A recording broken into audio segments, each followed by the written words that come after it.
Welcome back to another wonderful video. I'll try not to do anything weird this time, like that. I'm going to do question number 11 out of your stoichiometry notes. Okay, and this is a limiting reactant question. Again, a limiting reactant, first of all, has to be a reactant. So these two things can be a limiting reactant. Those are products cannot be. The limiting reactant is the thing that runs out first.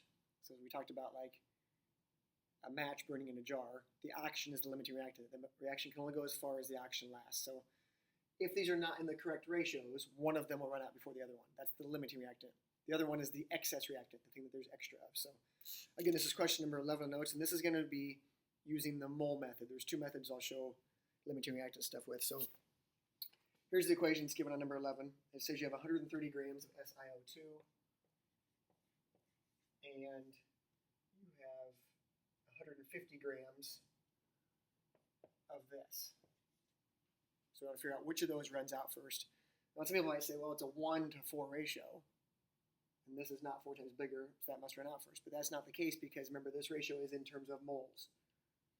Okay, so first thing I'm going to do with this problem is turn that into moles, and see if they're in a 1 to 4 ratio. So 130 grams of SiO2.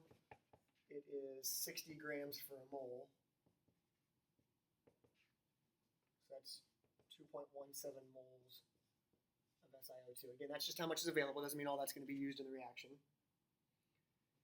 And then 150 grams of HF, and it's 20 grams per mole.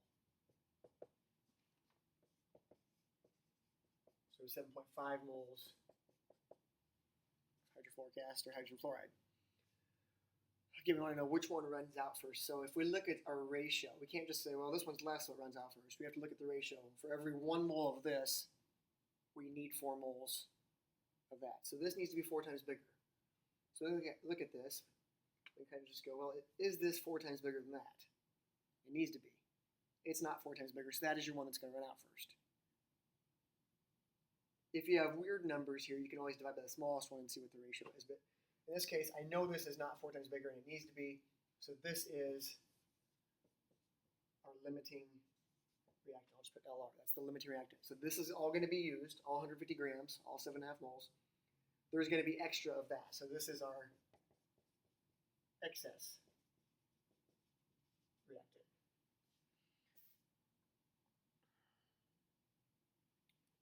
So one of the things I could ask you, I don't in this question, but I could say, how much of one of these products was produced in this reaction? If we did that, we always want to start our stoichiometry off with the limiting reactant, because that limits how much stuff can be made in the reaction. We never want to start off with our thing that's excess, because you can't get that much product then produced. So if I was asking about one of the products, I would always want to start with our limiting. The last part of this is saying, how much excess is there of this? So how many of these grams are used, how many are produced? So to do that, I'm going to start with our limiting and work our way to grams of that and see how much is used. So I'm going to say, and I can start with 150 grams or with 7.5 moles, either one. So I'll just start with the 7.5 moles. So we know that all 7.5 moles of HF will be used because it's the limiting reactant. Since we're starting with moles, we're going to write our ratio. For every 4 moles, there's 1. For every 4 moles, there's 1 mole of SiO2. And again, we want to get to grams. And every mole of silicon dioxide is 60 grams. That gives us 112.5 grams of silicon dioxide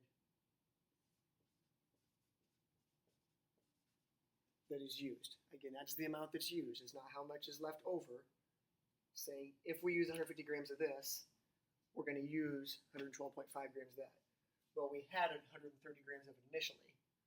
So if we want to know how much excess there is, we need to subtract these two and see how much is left over. So we can do 130 grams minus 112.5 grams, which is going to give us 17.5 grams of excess SiO2.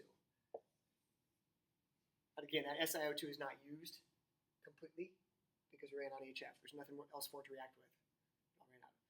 That's one way to get a limiting reactant. thank you for viewing today. It was really good to see you here.